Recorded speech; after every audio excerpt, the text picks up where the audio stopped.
assurance to you. I think you're asking the right question, and when we were having extensive discussions over a very long weekend with the Prime Minister, Governor of the Bank of England, the head of the PRA, as to the right way forward for Silicon Valley Bank UK, and we looked at all the options on the table because we didn't know that the sale to HSBC would definitely go through, so we had to be ready with other options as well. We discussed moral hazard extensively because it is very important that we don't lose that principle in the system. Thanks, Chancellor. Just one question before I come back to Lord Vergy on the budget. Just taking a few steps back, you mentioned in one of your earlier answers that bringing inflation down is your number one priority. Is that still the case in light of events of the last few weeks? Is that still the case for you and the bank? Yes, it is. It's the Prime Minister's first priority to halve inflation. Of course, we will do that in a way that maintains as best we're able stability in financial markets, but we should remember that inflation itself is destabilizing, so it is not an answer to say that we're going to suddenly change our minds and say it's acceptable to have a rate of inflation that is, as destabilizingly high as over 10%. Thank you. Very good. Right. Let's turn to the budget. Lord Vergy. Thank you. Chancellor, given the weak and uncertain outlook for growth, what plans do you have to mitigate the tax burden on households and businesses? Well, thank you. It's a very important question. I do believe that a dynamic, successful economy needs to be lightly taxed. And my conservative principles also say that we should bring down the burden of personal taxation as much as we can, because that is consistent with a free society. So that's my intellectual starting point. From the point of view of growing the economy and getting out of the low growth, low productivity paradox that we've been wrestling with in the UK, I think that it's very important that we have competitive levels of business taxation. And so that was why in the budget, from a business point of view, one of the most important measures was full expensing of corporation tax. It amounts to a £9 billion cut in corporation tax. So even though the headline rate is going up, it's still a lower headline rate than any other G7 country. And by introducing full expensing, we have the most competitive tax regime of any OECD country, top equal, when it comes to investment incentives. And that's why the CBI said in their reaction to the budget that decision keeps us at the top table when it comes to the attractiveness of investment from an international standpoint. So can I just ask, Chancellor, just in terms of where you looking out, given today's borrowing figures are slightly better than expected, given there's talk of you getting some headroom, do you think that there is the prospect of you being able to look to lower taxes on families who are very hard pressed at the moment sometime between now and the next election? How are the chances of this going? Can I tempt you into saying something to us on this? Well, Chair, I've only been Chancellor for a few months, and what I have learned over that period is that as night follows day, there will always be articles saying the Chancellor has unexpectedly more headroom than anticipated. And I've always learned to take those stories in the press with a large pinch of salt, because it's never yet happened to me. But I would say that, of course, it's a priority for any Conservative Chancellor to bring down the burden of tax on families. But there are things that are even more important than that. One of them is stability, because, as we've just been talking about, there is a lot of volatility in the world at the moment. And the second is the competitiveness of the UK economy, from which comes the growth that means that we can afford to bring down tax. So I don't think we're in a position to make any assessment as to how soon it will be that we can bring down the tax burden on families, but it would always be a priority for me. Lord Blackwell? Chancellor, a lot of your measures are rightly aimed at longer-term growth in the economy by improving productivity, supply side. But in the short term, the Bank of England's clear view is that any higher growth rate would be inconsistent with maintaining the inflation targets. So do you agree with that? And doesn't that mean that actually you can't use any headroom to reduce taxes because they would simply try and offset that? I agree with it to a point. I think it's very important that monetary and fiscal policy point in the same direction rather than tug against each other. But I think there are short-term things that you can do that increase growth in a non-inflationary way. And the main area, and this in fact is one of the main reasons I focused on this area, is on labour supply. If you can reduce the difficulty that businesses have in filling their 1.1 million vacancies, then it's possible to grow sustainably in a non-inflationary way. And a lot of the measures that I introduced in the budget will take effect quite quickly, and I hope that'll be their impact. Thank you. Lord Griffiths. Chancellor, you set out in the budget very clearly targets for both inflation and for fiscal rules. And the inflation target is clearly something we're already strongly predicted by almost all forecasters to come down, and I think people feel that can easily be met. The fiscal target is a little more challenging, debt to GDP. It's gone up this year over last year, and next year it's going up again. And then after 5 years, it's coming down. The margin is fairly small. And I just wonder if you ever wake at night and have some anxiety, what your anxieties would be as to what could, in a way, knock this off course. Well, I'm not sure that's a question I've been asked in that way before, but the first thing I would say, if I may, is that I think it's really important that we don't take for granted, even though all the forecasters say we're going to hit the Prime Minister's inflation target, we don't take that for granted. And the reason I don't think we can take it for granted is because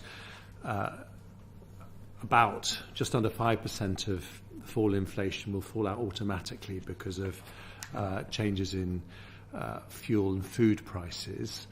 But there's still nearly 6.5% of what economists call core inflation, which is driven, amongst other things, by pay pressures, which remain relatively strong. So I don't think we can take for granted that we're going to bring down those inflationary pressures, and I think we need to keep our foot on the accelerator.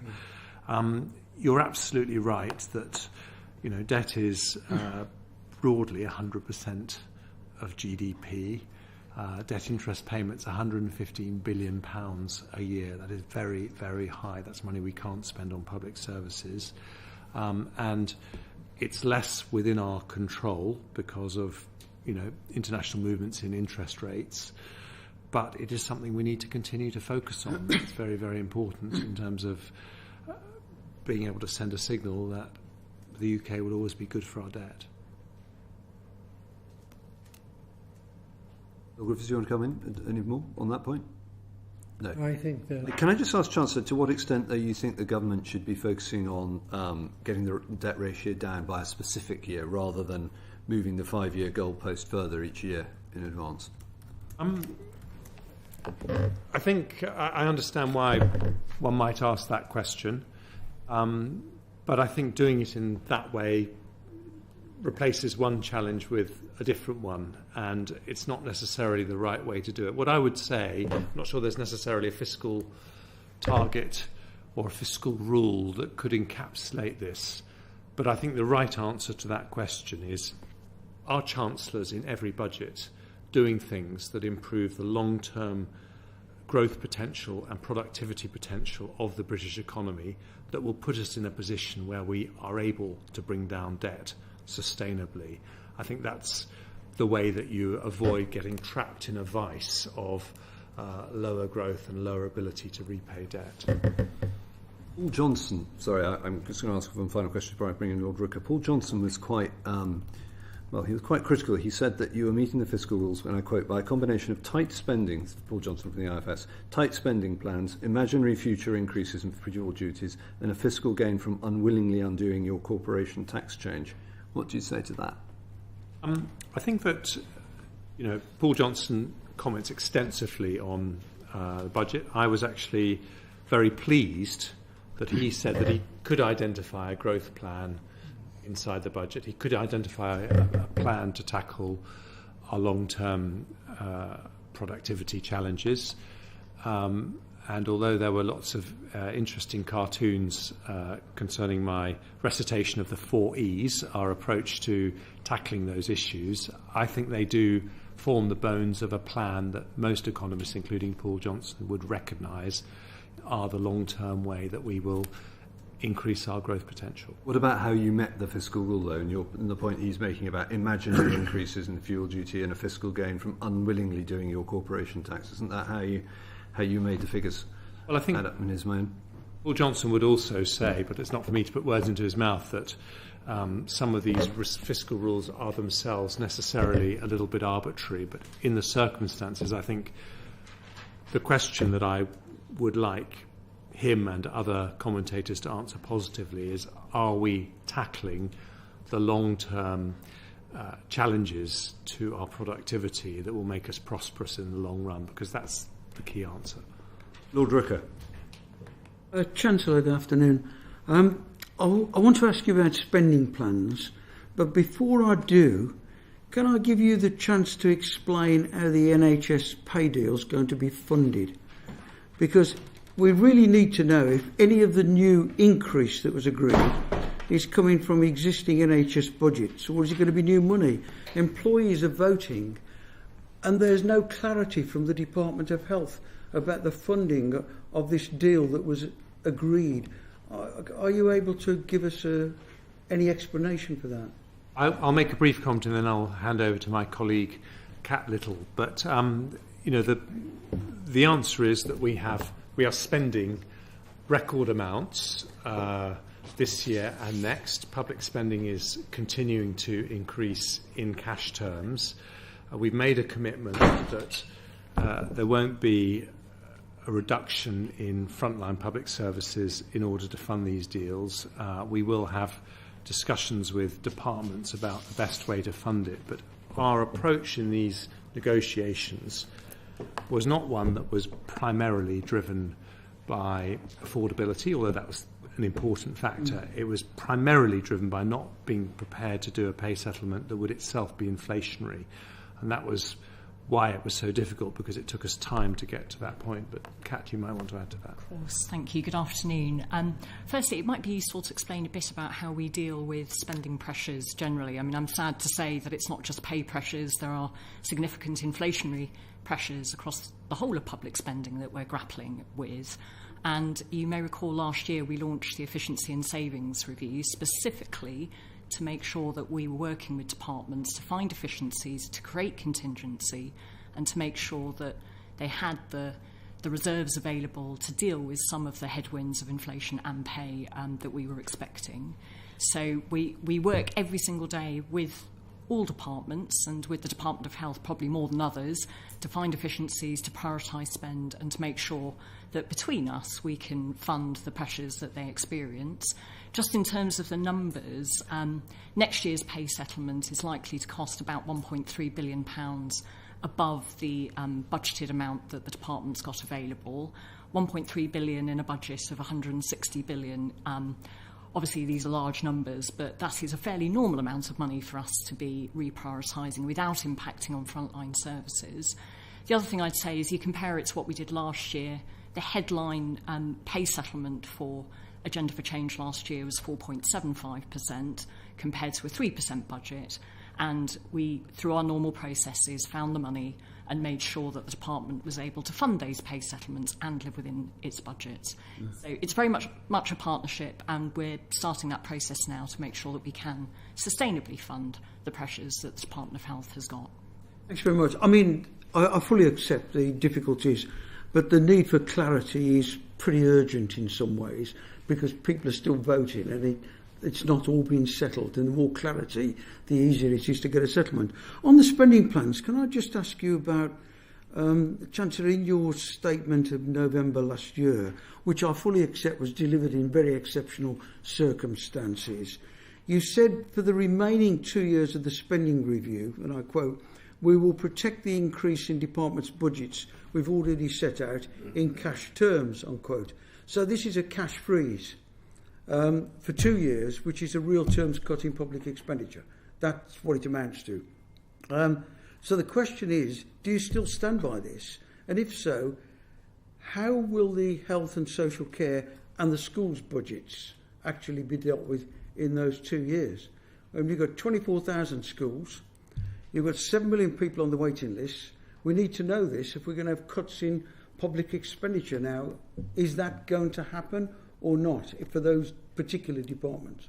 No, because what we said in the autumn statement was that unprotected departments would have to make efficiency savings to deal with their inflation pressures. They all had very generous increases in their budget,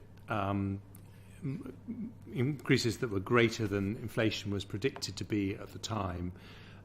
In their spending review settlement, we said we would honour those settlements in cash terms. Obviously, what happened in the meantime was inflation ended up being much higher than planned, so they would have to use some of the increases in their budget to deal with inflationary pressures by finding as many efficiencies as possible. But we made an exception for schools and for the NHS and care. In both of them, for the NHS and care system, we increased their annual budget by £8 billion a year.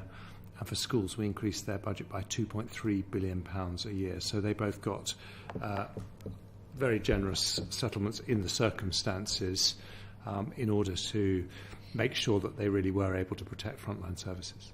And just my final point, you announced increases in childcare as well. So I presume that's still secure. Yes, that doesn't affect those settlements. Doesn't affect. Okay, thank you.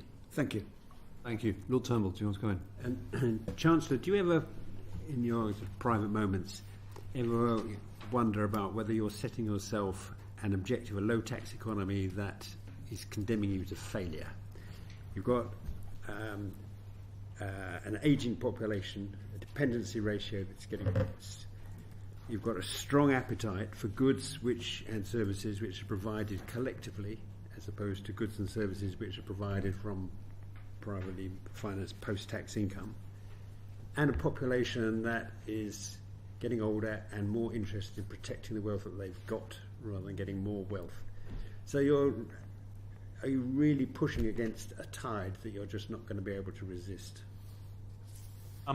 It's the kind of question that a wise former Cabinet Secretary could ask, and I think it's a perfectly reasonable question to ask. I fully accept that with an ageing population, as a civilised society, we would want to support people in their old age, and given that we have a well-established taxpayer-funded system for health and to an extent care, which I support, taxes will be higher than might otherwise have been envisaged. But I don't think we need to say that means we will inevitably become a high-tax society if we are smart in how we approach economic growth. And what that means is we need to take a strategic approach to economic growth that isn't just looking about how you grow the economy over the next 2 years, but actually thinks about how you're going to grow the economy over the next 20 years.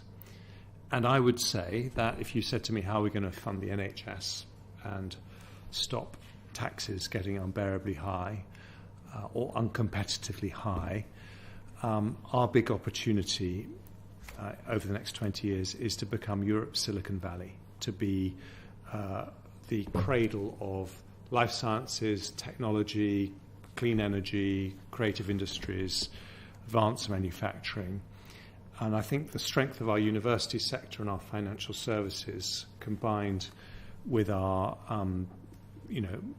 already proven business success in those areas, gives us that opportunity. I don't say we've achieved it. It's not going to be achieved before the next election. This is a long-term vision for the country. But if I look at what Nigel Lawson did with Big Bang in 1986, you have a set of reforms that meant that long after Lord Lawson had departed from being Chancellor of the Exchequer, he put in place plans that made the City of London one of the world's 2 great financial centres, and that's what we need to be thinking about. And that, I think, would be my answer in the longer term as to how we get ourselves out of that paradox. Can I jump?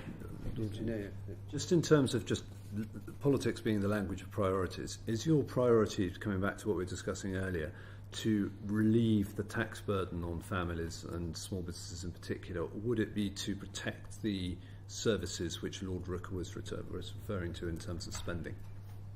Well, I would like to do both, and I think it's possible to do both.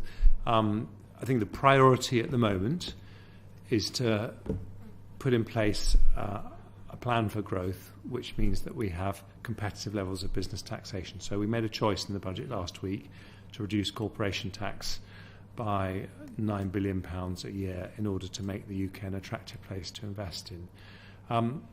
I ought to just add to my answer to Lord Turnbull that I'm not hanging my hat entirely on being Europe's Silicon Valley. I think that's part of the answer. But part of the answer is other long-term changes, such as transforming our skills, dealing with economic inactivity, making sure that we spread growth more evenly across the country, things that have also bedeviled our productivity over very many years. But the reason I talk about all those things together is because you talked about a longer-term challenge of an ageing population, gradually increasing pressure on public resources.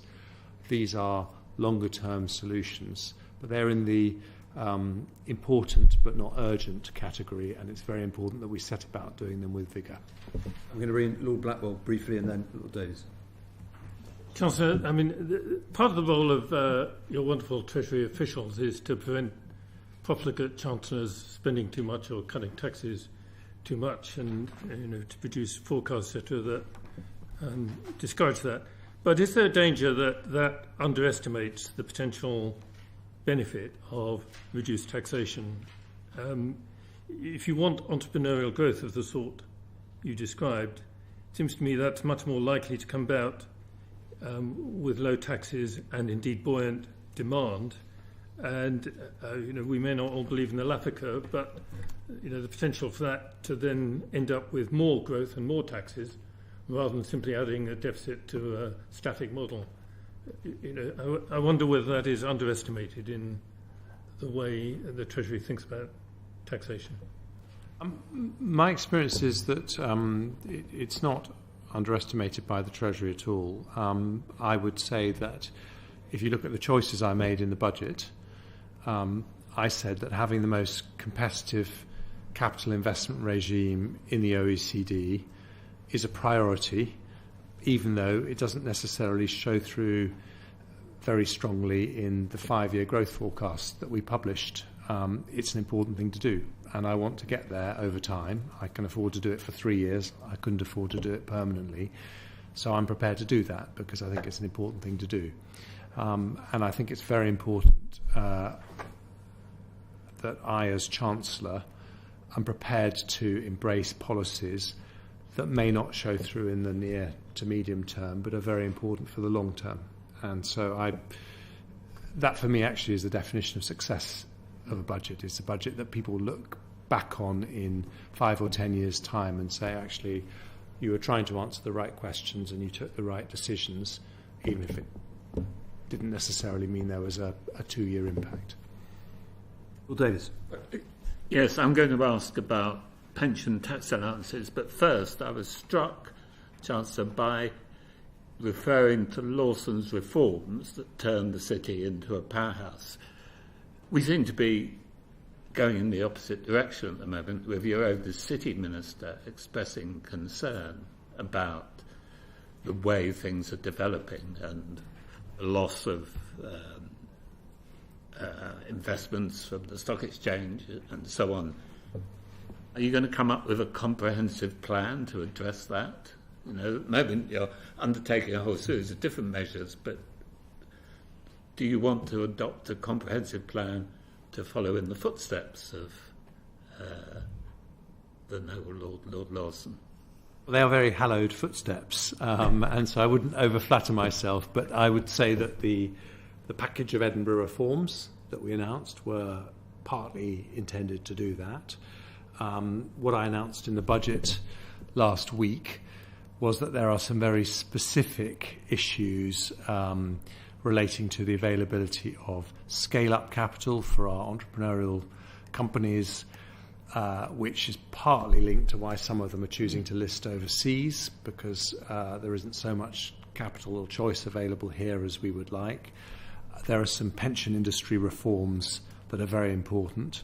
So, and I promised I would come back by the autumn statement, although I'm sure we'll say a lot more before the autumn statement, in terms of the reforms that I intend to bring forward in that area.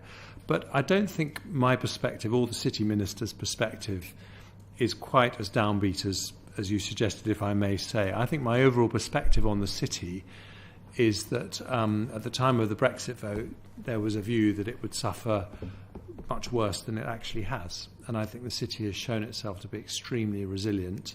And I think the fact that we are prepared to adapt and change and rethink through the regulatory changes that are necessary to keep the city competitive is a sign of just how strong it is. Yes, I think other members will be coming back on that issue, actually. On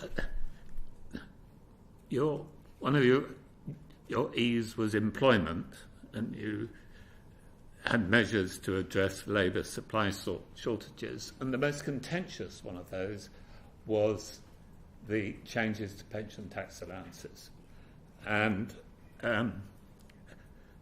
some of them, in introducing them, both in the budget and speech and in your interview on the Today programme, if I mention that, placed considerable emphasis on medical practitioners, even though the measures affect everybody.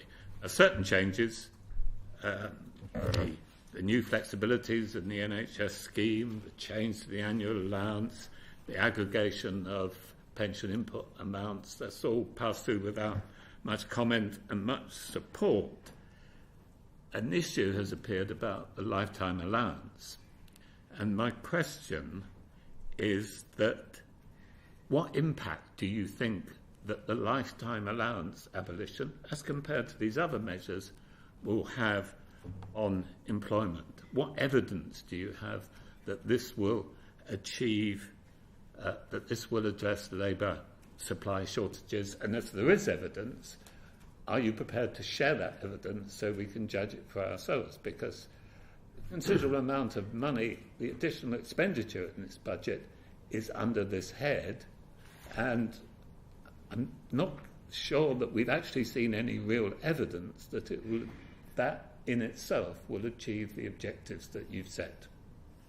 Well, the first thing I would say is that the cost of this particular measure is massively dwarfed by, for example, the cost of the childcare measures, which are estimated to be, I think, more than 7 times higher. But it is very important for the NHS, and the BMA, who haven't always been my biggest fans historically, said that doctors would no longer be forced to retire early. They said that doctors were already contacting the BMA the morning after the budget saying they wanted to come back out of retirement. But also... Sorry to interrupt, but that's in response to the package as a whole.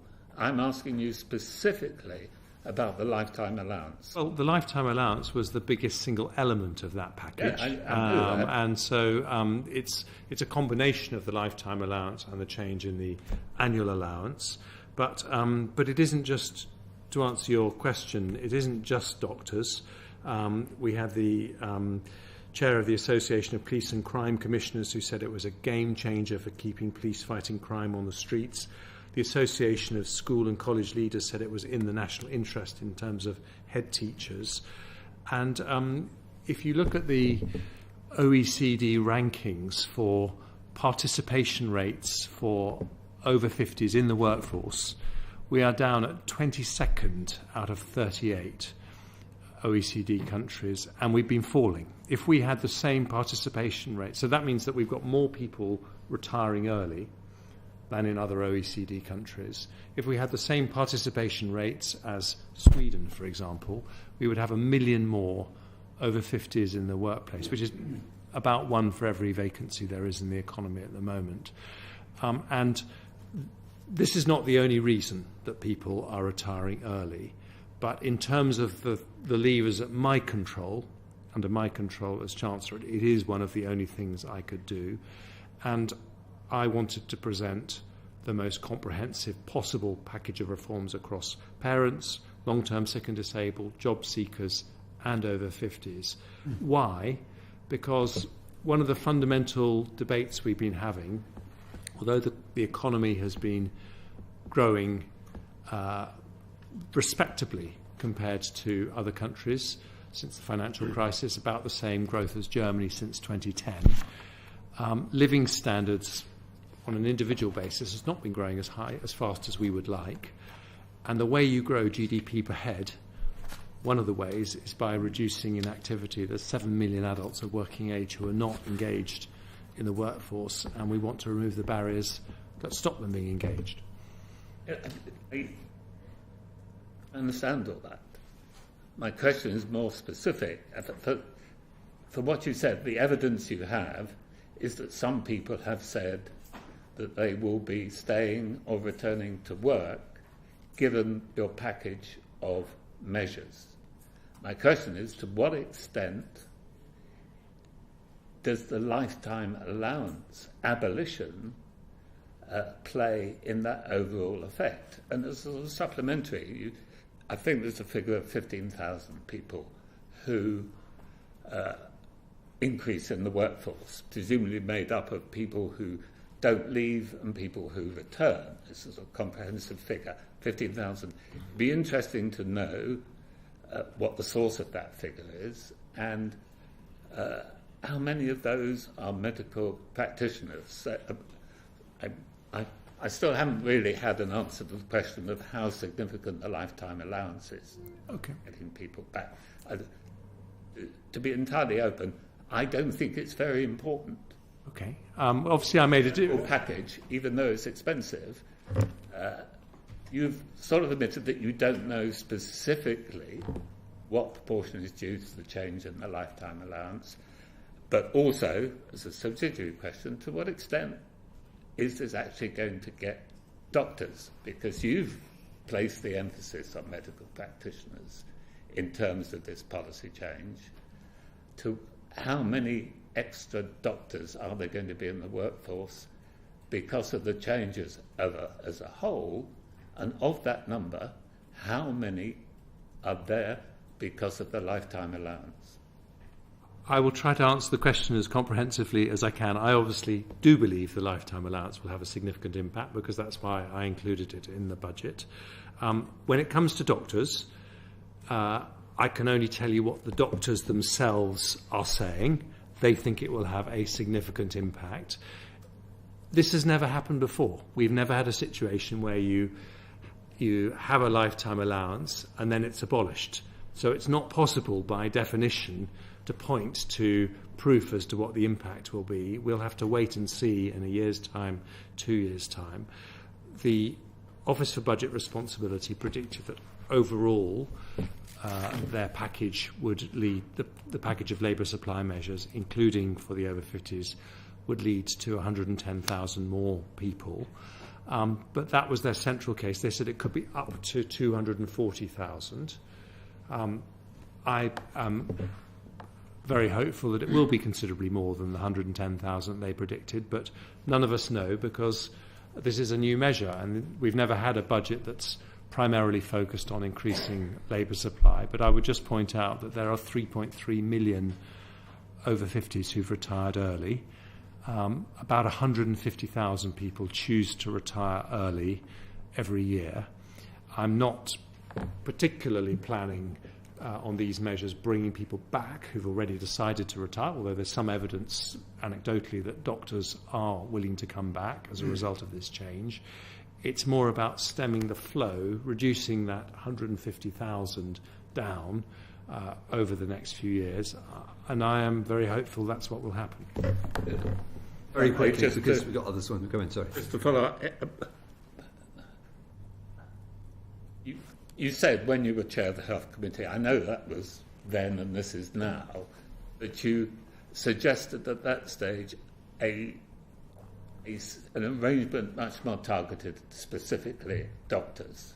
And I just wondered to what extent consideration had been given to that and why it had been rejected. Because there's the example of the special scheme for judges, because they were seen as a priority. Well, given the crisis in the NHS, I think it would be possible to easily make a case that doctors are a priority and they deserve a special scheme. Was that given detailed consideration? Yes. And when we looked at it, by the time you've done a scheme for doctors, and by the way, a scheme for senior police officers and head teachers and other very important public services, it could end up being nearly as expensive as what we did on the lifetime allowance, and also more aggressive, because what we announced in the budget doesn't help the 20% wealthiest of doctors. It helps about 80% of doctors. If we'd done a doctors-only scheme, it would have helped the very wealthiest of doctors. And so on balance, because, and this was something I was not aware of when I was chair of the Health and Social Care Select Committee, we do also have an issue of increasing numbers of people choosing to retire early. And I want to change that culture. I think we need to move away from a society where retirement is seen as a cliff edge decision that's going to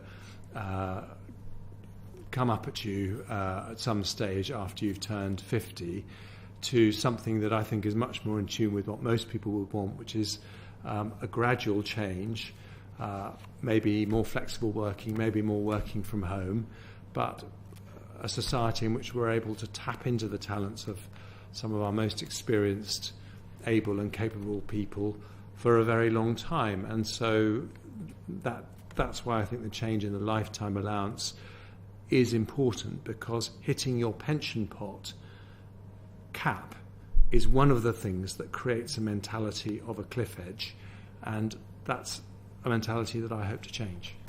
So, just to follow up, final, if I may. So it must be final, yeah. Yes, final. Briefly. So it's as much the psychological effect of the pension cap as the financial. Well, it's a psychological effect that I hope will have a real-world impact in terms of making it easier for people to continue to participate in the workforce, especially if they're doctors. Excellent. Thank you very much. Lord Turnbull wants to come in briefly, and then Lord Rooker.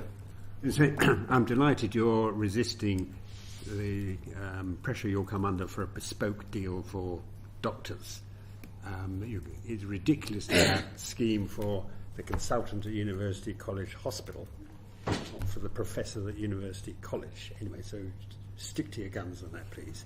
Can I come back to the basic logic of taxation of savings? In his book, Paul Johnson's book, which I recommend all staff and ministers in the department should read, it says, eminent economists have been arguing for years that the principle of saving being free of tax and then paying tax at the end when money is taken out of savings is a good one. Now, there were two areas in which that principle was being violated. One was the pensions allowance, in other words, lifetime allowance, where people were taking money when they took it out of a fund, they didn't get the tax relief when it went in. And the second is that the taxation of lump sum. In other words, people could be taking money out tax-free when they got tax relief going in. So I just wondered whether it would have been a more logical, symmetrical, also help with the arithmetic, to have looked at what a lot of economists think is the excessively generous treatment of the lump sum. We looked at all options. Our priority in this budget was removing the barriers to participation in the workforce. But if you're saying to me, should we keep under review reforms to broader savings policy, then I would agree with that. I think there's lots of things that you could look at. And the reason I think that's important is because if we want to become better at investing for the future as a society, increased rates of business investment, increased rates of personal investment, we need to become better at saving as well. And we need to look at all those things to make sure that the right incentives are in place. And I fully accept there's more to be done in that area. Could I just add, Chair, sorry to interrupt. We did take a step to freeze at the current level the pension commencement lump sum. So it will be a quarter of the lifetime allowance that exists this year, even once the lifetime allowance is abolished. So the kind of tax-free lump sum will be capped at its current value and won't become a quarter of whatever you have saved when there is no lifetime allowance. Lord Rooker, did you want to go in? I'm absolutely with you on stemming the flow. It's a lot easier to do that than try and get people back. We did a short report before Christmas about the missing workers. And I mean, our greatest asset is the capacity and willingness of people to work. And one way to stem the flow, which we didn't look at when we did our short inquiry, is to change the age. Why on earth have we stuck it at 55? Why hasn't that gone up, say, to 57 before you can get access to the pension? I mean, we almost joke and laugh about what's happening in France at the moment. We think, well, how can they have these 62? And yet we've got millions of people having access to their pensions at 55. Now, one way to stem the flow is to change that date. I agree, it could be a cliff edge, it would have to be done carefully, but it would be one way to stem the flow in a way that I think is wholly productive and sensible. I'm pleased to report that the normal minimum pension age is rising to 57 in 2028. So that is in the system and will be taking place. It was announced, I think, in 2014 to give people more than a decade's notice. But from 2028, you won't be able to access your pension until you're 57. I didn't know that. That's very good information. I'm 56, so it's I'm just going to get in under the wire. Hello. Lord Rooker, anything else you want to make? No, that's fine. Can we just move on to something else that our report touched on, which is changes in immigration? And I was very interested, as were others, on the OBR's estimate that net migration is now likely to settle at 245,000 a year.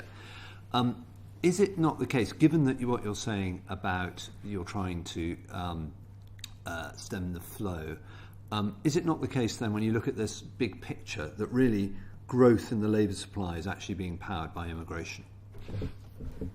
At the moment, that is what the ONS are saying, and the OBR basically take their numbers from the Office for National Statistics. And if you want to change our economic model, which I think is what the country decided when we voted collectively for Brexit, to a model that is not dependent on unlimited migration, which we had access to as part of the single market, then you've got to have another plan.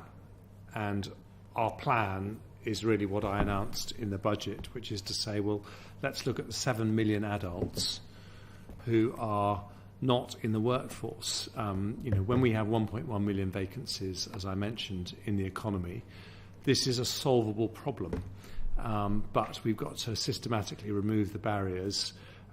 We've talked about older people. We talked a bit about parents, but 2.5 million long-term sick and disabled.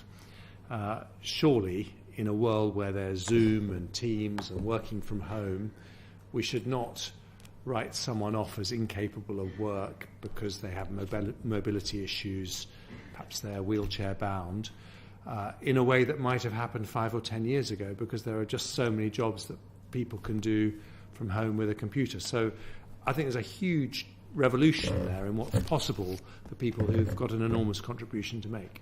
As things stand, coming back to the figures, it does suggest that the growth in labour supply is being driven by immigration, correct?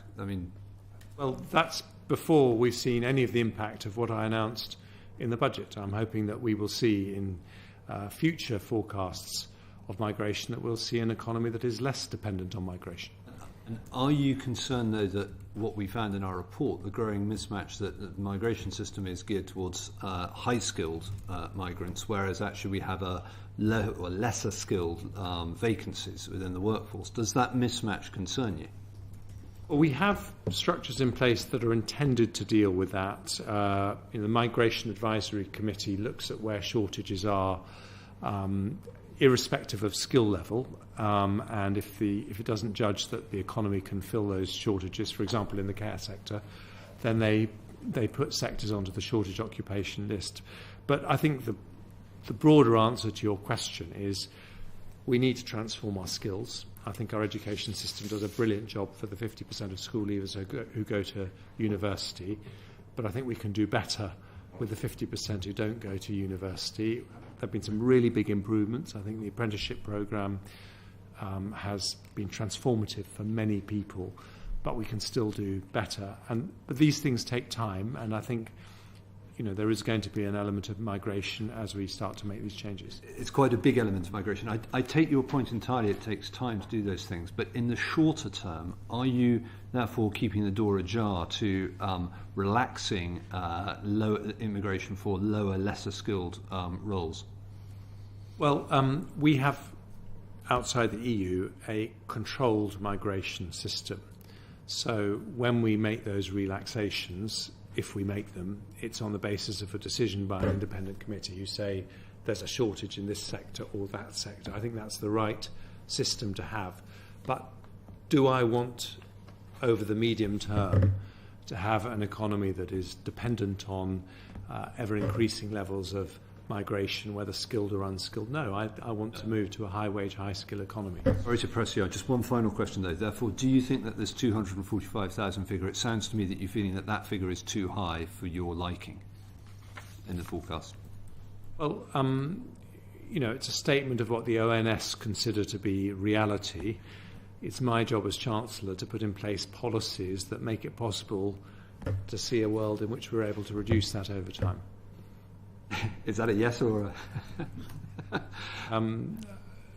I think it's a straight answer to the question, though. I mean, I'm putting in place a plan that means that we can reduce that, but I'm recognising it takes time for that plan to take effect. Moving on then, business investment. Lord Dunsborough. Good afternoon, Chancellor. Yes, so I'd like to focus on business investment and productivity in particular. I perhaps should declare my own interest as a chairman, advisor and active investor in a range of SMEs. I was interested in your earlier comment about having a competitive level of business taxation, particularly by international standards. I'd like to focus on corporation tax. As we all know, it's set to increase from 19% to 25% next month. So that's a sudden, eye-watering 32% leap in that tax rate. It's forecast to raise an annual £18 billion in tax. As you pointed out earlier, softened to some degree over the next 3 years by the 100% capital allowances. Though I think it's worth pointing out there's a large swathe of businesses that will benefit marginally from the capital allowances, and many that will not now qualify for R&D tax credits, which we'll come on to later. But in the second paragraph of the Chancellor's strategy for sustained economic growth, I quote, you acknowledge that weaker growth in business investment has been one of the reasons for slower productivity growth since 2008. And now, given our workforce capacity constraints, that's even more of a relevance. So my question is this: what impact do you think this hike in corporation tax will have on one of your 4 E's, that of enterprise, specifically business investment, and how will this impact productivity and growth? Well, I think it's important to say that we, even though the headline rate of corporation tax has gone up, it is still lower than anywhere in the G7. America's about to put their corporation tax up to 28%, for example. But we have combined that change with a new capital allowances regime for 3 years, but a change I hope will be permanent, which means that across 38 OECD countries, there is not one that has a more competitive regime for capital investment. And why does that matter? Because since 2010, although we've grown faster than France and about the same rate as Germany. Both those two countries have higher productivity than us. That means they have more capital invested per worker, per working hour. And we have to address that. So we need to be investing more capital per person employed, per hour employed, than we have currently been doing. And the approach that we had previously, which was focusing on bringing down the headline rate of corporation tax, which I myself subscribed to when I was on the back benches, I realised since becoming Chancellor, is not wholly the right approach. It is the right thing to say we want to have the most competitive levels of business taxation anywhere. That's important. But within the mix, you need to make sure that you have sufficient incentives for investing in capital. And that's why I think full expensing, which no other large European country offers, is the right way forward. I think that is helpful, but in overall terms, with 25% corporate tax, if we're looking at what I think is the most important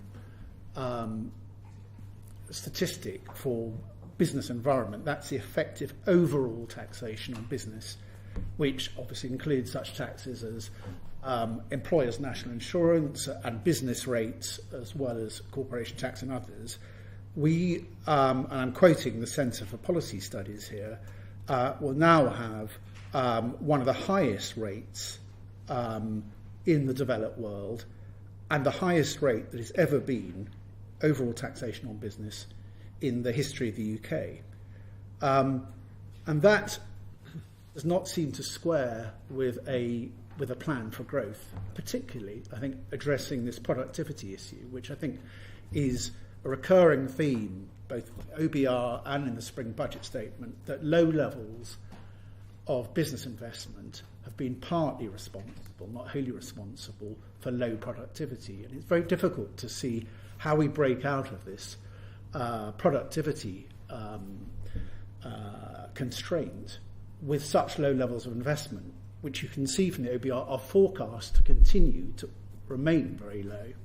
Well, the OBR actually forecast an increase in business investment of 3% a year as a result of the decision to introduce full expensing. I don't know whether the CPS figures you quote are post-budget and the 9 billion cut in corporation tax, or pre that, but all I would say is that if they're post the budget, I don't recognise those, because I do agree that because different countries have different ways of taxing, if you want to look at the overall burden of business taxation, the best way of doing it is to try and look at business tax as a proportion of GDP. And we have lower business tax. If you look at the other G7 countries, we have lower business tax as a proportion of GDP than France, Germany, Italy, or Japan. And although America has a lower business tax rate than us, they're about to increase their corporation tax, as I just mentioned, and they're phasing out full expensing. So they're going in the opposite direction to us. So I agree with your general point that we need to have the most competitive levels of business taxation. And I would argue that in the budget we took a very decisive step towards that. Sorry, Chancellor, just to deliver on your objective, though, we are going to need to see the full expensing continuing beyond the period that you've just set. Otherwise, we're going backwards. I mean, the statement of the blindly obvious, correct? That's what I said I would like to do. As soon as it's affordable, wasn't able to afford to get there in one go. But if you look at other big changes that we've had since the Conservatives have been in power, for example, the increase in tax and NI thresholds that mean that for the first time you can earn £1,000 a month without paying any tax or national insurance. That wasn't something that happened in one budget. That happened because of decisions by successive chancellors. In fact, we only got there last year. So this, I think, will be one of those decisions where we set an aspiration and we get there gradually. Thank you very much. Just a final point. Yes, sorry. This is from a business perspective, that I think I'm right in saying that corporation tax, it's been chopped and changed and has changed 10 times in the last 13 years. And as you know, and I know your background is entrepreneurial, that most business plans have a minimum time span of 5 years, more in the case of infrastructure and energy. This constant tweaking, chopping and changing of corporation tax and capital allowances, which I appreciate predates you becoming Chancellor, but I certainly think it does not lead to stability, it's uncertainty, and it diminishes business owners and entrepreneurs' appetite for long-term investment plans. If I may say, I think that is actually an unfair characterisation of what happened. What you had was George Osborne as Chancellor saying that he wanted to reduce our corporation tax progressively, the headline rate, and he delivered on that in budget after budget. And I don't think anyone thought that was destabilising. They could see that he had a direction of travel, and in each budget he went further towards that. That's quite a large proportion of those corporation tax changes. And then what you had under when the current Prime Minister was Chancellor was one change in strategy. I fully accept one change in strategy to address our productivity paradox, which recognised that actually capital allowances are a very important part. It's your effective corporation tax net of capital allowances that really matters. And that is the change that I have continued to implement because I think it's the right approach. And I think the proof of the pudding, if you like, is the reaction of people like the CBI and the Institute of Directors who said that the changes I introduced in the budget, they didn't say this is yet another change, this is very confusing. They said actually this is, I think the IOD used the phrase hugely encouraging, and the CBI were also very welcoming because they understand and agree with the direction of travel. Well, David, this is a quick question.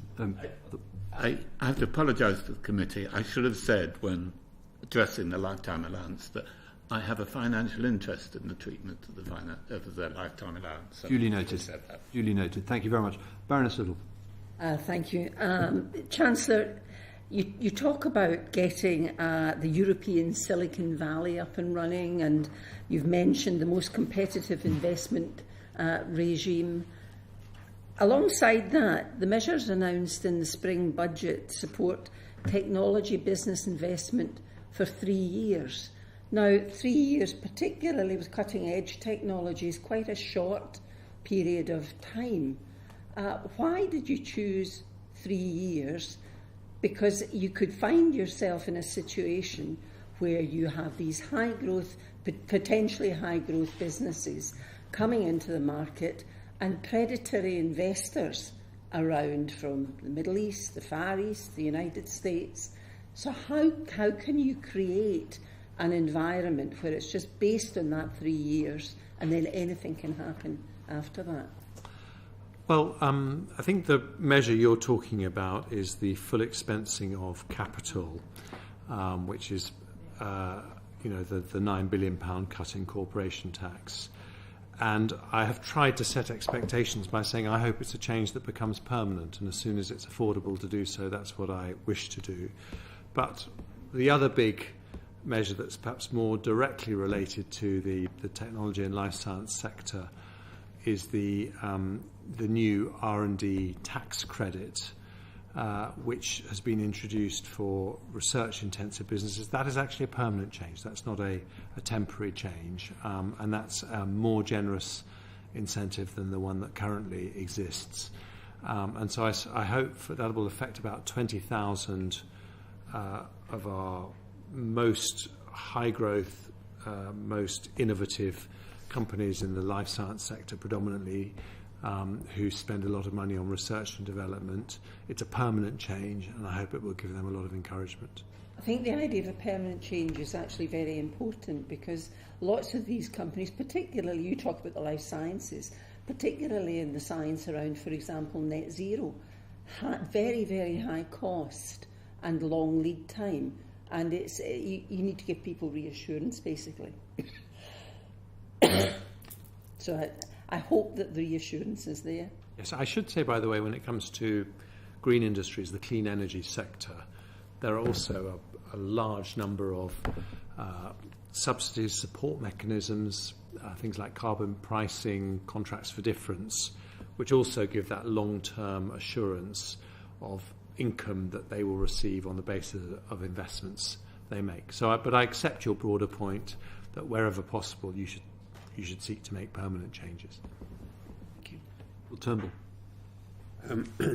Turning to the R&D relief for tax relief for SMEs, there was a subcommittee of this committee which I was on, which looked with a certain degree of alarm at the absolutely explosive growth in the cost of this scheme. And you came up, probably your predecessor or predecessor but one, for some more, mitigation of that by requiring people to register in advance. We didn't really, as a committee, think very much of that. The next thing was that the rates were actually made less generous, and we were getting complaints from people that I haven't been gaming the system, but I'm getting the rate cut just as much as the person who has been gaming the system.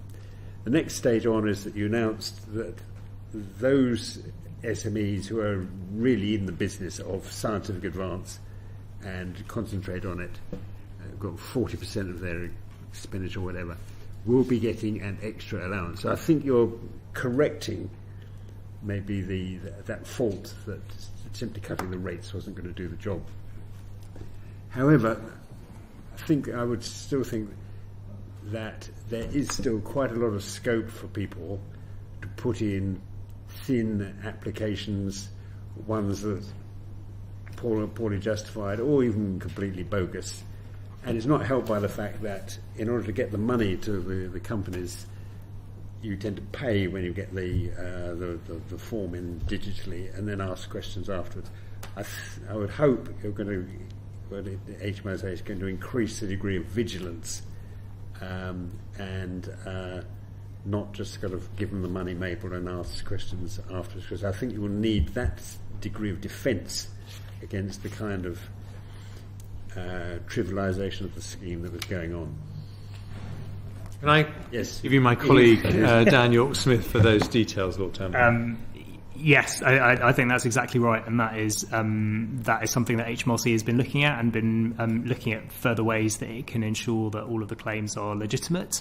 You're right, though, that the expenditure, particularly on the SME scheme, has really increased very substantially, and that was what drove the decision in the autumn. And I think from a kind of value for money perspective, that was one of the other concerns, that we estimated that we were only getting 0.6 to 1.28 pounds per pound of tax foregone from the SME scheme, as opposed to the large company scheme, the research and development expenditure credit, which was getting sort of £2.40 to £2.70 per pound of tax foregone. And so the reforms in the autumn were also about boosting the more effective R&D expenditure credits. So we took 3 billion out of the SME scheme in order to put £1.5 billion back into the large company scheme. And one of the things that we said in the budget we would do is we would consult on potentially merging the schemes, which would both be a simplification, but also the evidence is that the large company scheme is a more effective one in terms of value for money. But definitely HMRC are continuing to look at ways where they can balance the long-standing pressure. Certainly in the early part of the last decade, the pressure was on the pace at which HMRC could pay out to legitimate claimants versus the checks and balances in the system, and balancing that up where a lot of these companies are sort of pre-revenue and require and use the R&D tax credit to provide cash flow in order for them to continue to do the research. Just while we're on specific measures, can I just quickly pick you up on one other point that has been a matter of interest to the Finance Bill Subcommittee, which is off-payroll working in IR35. And I see in para 3.22 of the OBR report, it says that the latest estimate is that these measures yield an average of 1.5 billion a year over the forecast period, around double our previous estimate. Can you just explain to the committee what is going on here within this sector? Why has it been double the estimate? I can cover a bit of the reforms. I may have to come back to you on precisely what our understanding of what's driving the increase is. But just to clarify, the reforms that were introduced were about changing the burden of proof for whether or not someone was caught by the IR35 rules, which are whether you are actually in an employment relationship rather than a self-employment or contractor relationship. So it didn't change the underlying substance of whether or not you were judged to be a contractor or not. But what it did was it put the onus on the engager to determine whether you were, because the evidence was there was very, very widespread non-compliance, both because it's complicated for an individual to determine whether or not they're self-employed or whether they're substantively employed, and so this hasn't changed the kind of underlying rules. It's just changed where the burden of proof is. We started that in the public sector, and there was evidence that it was working. We've made various changes to try and improve, reduce the burdens on the people applying the rules. But I think this demonstrates that the non-compliance with the rules was possibly even greater than it anticipated when the measure was introduced in, I think, 2020. We extended it to the private sector. It would be very good if you could just provide in writing any further details you can answer that specific question. Lord Layard, sorry, I don't want to distract from others asking. And if we could go back to your remark about skills, and that we do so well for the academic 50% and so badly for the other 50%. Isn't this basically due to different funding regimes affecting these two groups? So if you take the academic group, they've had applied to them the Robbins principle that if you are qualified to go on to the next step, you should expect to be able to find a place. And that's been ensured by essentially demand-led funding, which is also very good from the provider's point of view, because the provider knows that if they can put on a course and get students, it will be automatically funded. Whereas if you take the regime facing the other 50%, they're not at all in the position where they know that they can proceed and what the paths are because of the funding system. So the FE funding, set by the Treasury and micromanaged by the department, a college can't say, well, I really think this course is needed, I'm going to put it on and I will get funded for it. This is a tremendous damper on the whole operation of the FE system. And then if you look at apprenticeship, which is incredibly important, especially for young people apprenticeships have actually not been falling over the last some years. And there's just a huge excess demand. I think that UCAS have reported on this. There's just not enough apprenticeships for the people wanting them. So these young people, they can't see their way to what they want through FE or through apprenticeship. And I wonder if it isn't time to try and review that whole section in the light of the Robbins principle. Why can't the Robbins principle, that if you qualify for the next level, you can expect to go on, be applied to that group of people as well as the other? I was wondering, I mean, it's a big issue, this, but is it something that could be covered in the next spending review? Well, I think it's a very interesting issue. Funding structures may be a reason why we haven't made as much progress as we would like. But I think also regulatory structures have an impact too. The fact that universities have a high degree of autonomy and are able to invest in being centres of excellence without being micromanaged has made our higher education institutions rated second only to the United States globally, which is very important. And I would also say, historically, a lack of rigour in our skills qualifications, or perceived lack of rigour compared to our higher education qualifications, has also meant that they haven't been valued as highly. I think what I've learned as Chancellor is that actually over the last 4 or 5 years, I'll look out the exact numbers in terms of the take-up of apprenticeships. I must admit I'm surprised to hear your view that... Youth apprenticeships. Right. I'll write to you, if I may, with the exact numbers on that. But actually, because I thought there was an issue here, I asked Sir Michael Barber to do a proper review of the progress we're making. And I think his view and my view, but I don't want to preempt what he finally says, is that actually there has been enormous progress. The apprenticeship programme is one of the great successes. I met a young apprentice on helping to construct HS2 just outside Birmingham, and she told me with enormous pride how proud she was to be doing an apprenticeship, because she would get a degree at the end of it without having tens of thousands of pounds of debt, and she was able to work throughout it, and it was incredibly rewarding, and she was learning very valuable engineering skills. So I think it's been a great success. But the exam question I would like to answer is, at the end of this process, will our skills be as good as they are in Germany, Switzerland or Singapore? It's great that we're improving them, but are we improving them to the very best internationally? Because that's what we need to do, and that's what Sir Michael is working on. Lord Griffiths? I wonder if I can follow that up. I feel very reluctant to criticise the Treasury or its officials, because it's the only department in government which really speaks for the taxpayer and for really low inflation. But on this issue, something that, I really believe in apprenticeships like Lord Layard. And I'm dismayed all the time I read in the press from business people who say, we've given up actually on starting apprenticeships because government doesn't understand really what we're doing.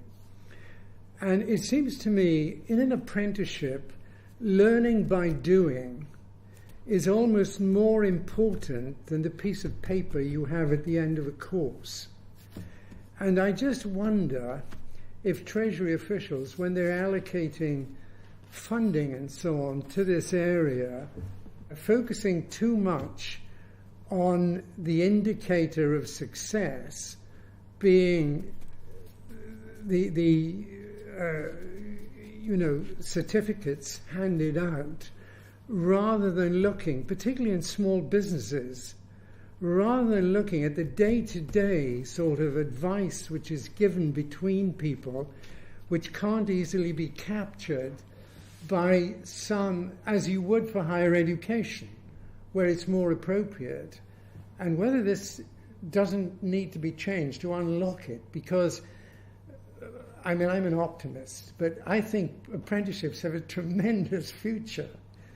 But I hate criticising Treasury officials. Well, that's extremely welcome, that last bit. But if I could just switch back to my response to Lord Layard. I think if you look at the sort of classic German apprenticeship, which is immensely respected, they managed to combine all that verbal communication, which is so important in learning, with a qualification at the end of a process that is completely transferable and totally rigorous. And it is true that lots of employers resent paying the apprenticeship levy because we are very strict about how it's spent, and we say that it has to be a rigorous course which gives you transferable skills. And of course, understandably, lots of employers would like just to spend it on their in-house training, which they were going to have to do anyway. But if we were to do that, we would not have made the progress we've made in setting up a rigorous program which is giving people transferable skills. So I think that's not to say it's perfect, and I think we should listen to employers, and there may well be aspects of the way the current scheme works that are too rigid, and we can always benefit from listening more closely to employers, but I wouldn't want to throw the baby out with the bathwater. If I could perhaps personally reassure as the official responsible for this area in the Treasury, as the Chancellor said, we're doing a huge amount of work both with the Department for Education and with Sir Michael Barber, exactly because of the reasons you set out. We care deeply about making sure that the demand and supply equation is as balanced as it can be in the market, and we certainly want to make sure that we're valuing all aspects of skills training on the job, as well as the outcomes that individual learners achieve. And that has to be a comprehensive approach. We're not just looking at apprentices, we're also looking at T-levels. We're also working with the Department for Education on the lifelong entitlement and how we can bring that to life as well. So just to personally assure you, this is not a simplistic approach, and we have a dedicated team in the Treasury who all they do is look at this question. Great. Thank you very much indeed. Very reassured. Can I bring in Baroness? Move on to the Bank of England, which is the subject of our ongoing inquiry at the moment. Baroness Little. Thank you, Chancellor. This is a growth question. Due to the growing complexity and length of the annual monetary policy and financial policy remit letters, it used to be about, 4 or 5 paragraphs. Now it's about 6 or 7 pages. Is there a risk that the Bank of England is being asked to do too much? I think it's a very good question to ask, but I think it's also important that I, as Chancellor, have a very simple expectation of the Bank of England responsibility when it comes to monetary policy, which is to return us to our 2% target for inflation. And, you know, I recognise that what they're doing is immensely complicated, and the regulation and stability of financial markets needs very, very careful oversight. But I hope if you ask the Governor as part of your inquiry, he would say that he's never been in any doubt over the clarity of what it is that we are expecting from him, which indeed is laid down in the legislation. What's the decision-making process within the Treasury about constructing these letters? And is there not a case for a bit more transparency?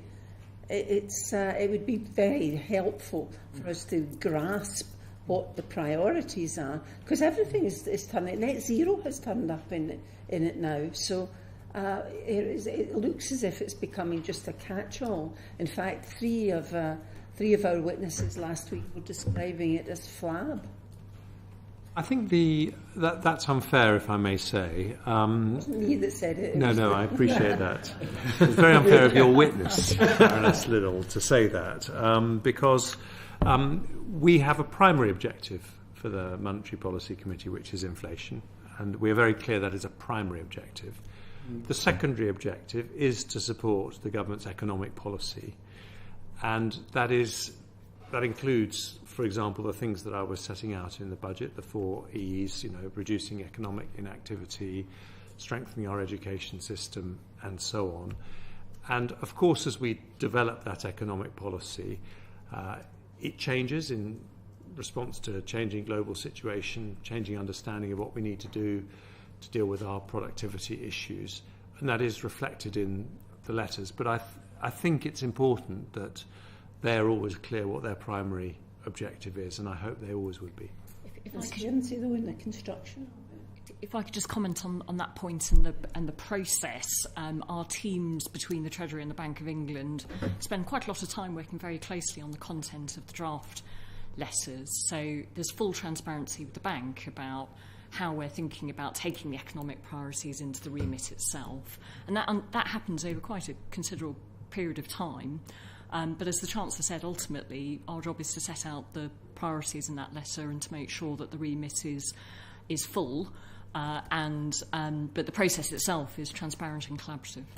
I just want to pick up on Baroness Little's point. Sorry, Baroness Little, do you have anything? I hear what you're saying, that it was a witness who was saying it was flab, but I just want to pick you up, though, Chancellor, if I may. I mean, when you read the letter you sent the FPC, I mean, it does cover the water. It covers openness, competitiveness, competition, innovation, climate change and energy security, home ownership, venture and growth equity, it's a lot of points. In it, though, there is reference to what we were discussing earlier, which is non-bank financial institutions, and it's essential that appropriate risk and oversight and mitigation systems are in place for them. Do you not feel, though, that therefore within this sort of thicket of perfectly understandable objectives and secondary objectives you're setting them, that it would be possible for the committee just to get a bit lost in terms of what is and isn't important? I understand why you asked the question, and it's absolutely right that you should scrutinise us on the processes by which these letters are written.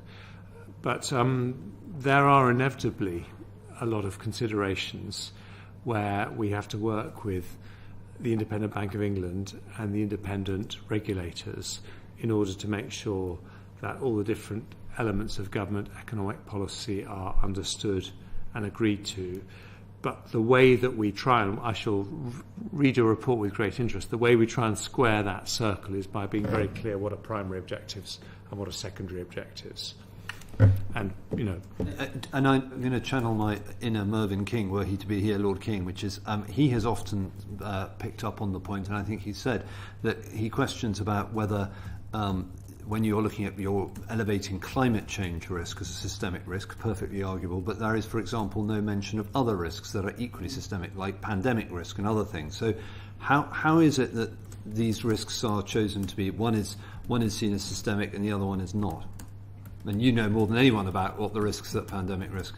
Yes, indeed. And when we respond to your report, we will no doubt make important improvements to the way these letters are considered, drafted and agreed to. Okay, thank you very much. Well, we may return to that point. Lord Blackwell. Can I come on to the question about pension funds and their equity investments, Chancellor? As you know, pension fund investment in real assets has shrunk dramatically over the last 20 years, particularly equity investments, and that's been a response to both the Solvency II kind of regulations around, discounting liabilities and requiring pensions to be solvent as if they were going to go bankrupt tomorrow. It's also been to do with the accounting rules and the way these pension funds will end up on corporate balance sheets. You mentioned this was an issue in your Edinburgh reforms. Do you think it is possible to get to a situation where pension funds can be contributing much more to enterprise and the real economy in their investments? Yes, I do, and I think it's essential they do. And it's a project where we will be saying more in the months ahead, but I set myself a deadline in the budget of the autumn statement as the time by when I want to conclude all of the work that we're going to do. But I'm not going to wait until November before making progress on this issue. But it's very important for a number of reasons. As you rightly say, there's £5 trillion of pension fund assets. I think less than 1% are invested in unlisted businesses, and that's a big opportunity missed. At the same time, we have a large number of really promising companies in the technology and life science and green industry sectors who sometimes say that they can't easily access the capital they need. We then have companies like Arm that decide to list abroad, again, part of not having the choice of capital that they might otherwise have had. And then I think there's a question of value for money for pensioners. If their pension funds are avoiding some of the most high growth opportunities. Based against that is always risk, fiduciary responsibility, taking a responsible attitude, looking forward to your responsibilities as a trustee of a pension fund, which we fully respect. But I think it's a very important issue, and I would say the other international factor in this is the Inflation Reduction Act in the United States, which is providing big subsidies. So we need to look at the availability of capital for our most promising industries, and that's a very high priority. Thank you very much. Lord Davis, do you want to come in? Yeah, just to follow that up, Chancellor, the idea that pension funds should invest in the long-term growth of the economy sounds like a marriage made in heaven. In practice, it's proved very difficult to achieve. Your predecessors have talked about this often, so I'm pleased that you promised something in the months ahead. Are you seized with the fact that concurrently the Department of Work and Pensions is consulting on a set of regulations that will determine the funding approach of pension funds, which, to put it crudely, is adopting a completely contrary approach? There is this contradiction here, and I'm really just asking, are you aware of this, and is something going to be sorted out to balance these competing demands?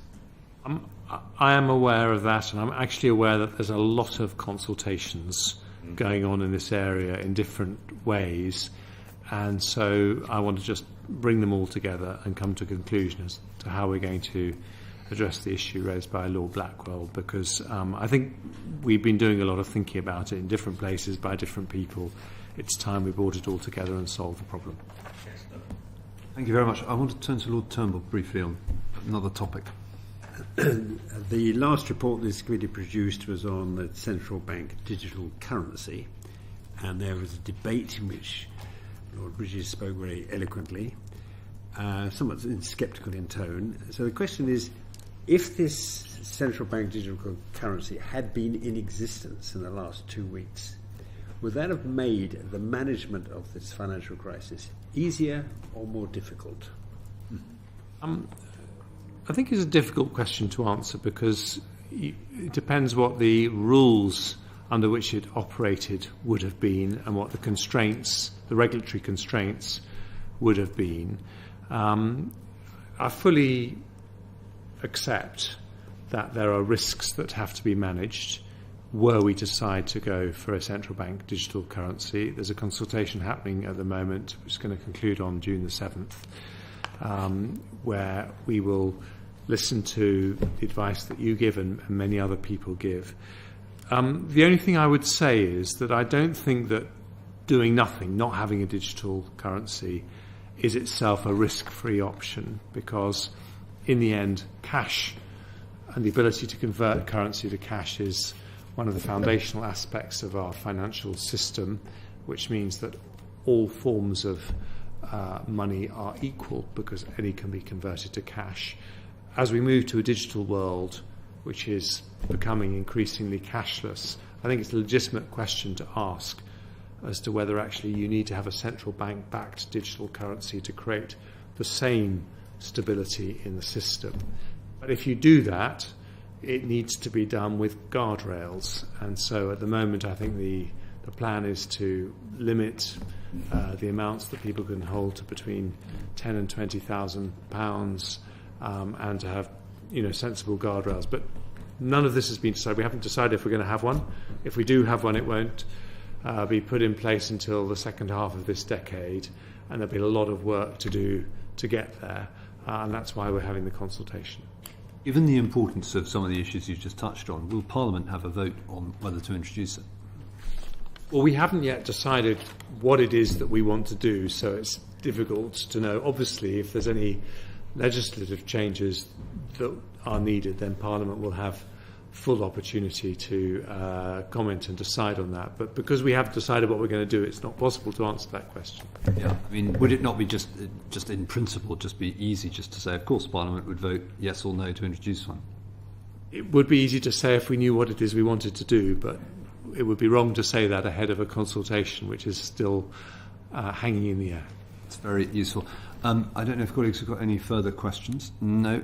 Chancellor, thank you very, very much. We've covered an enormous number of issues, from micro to macro, and you have handled our questions incredibly courteously, eloquently, and thank you very, very much indeed. And thank you very much to your officials as well for coming. Thank you both. And thank you all three.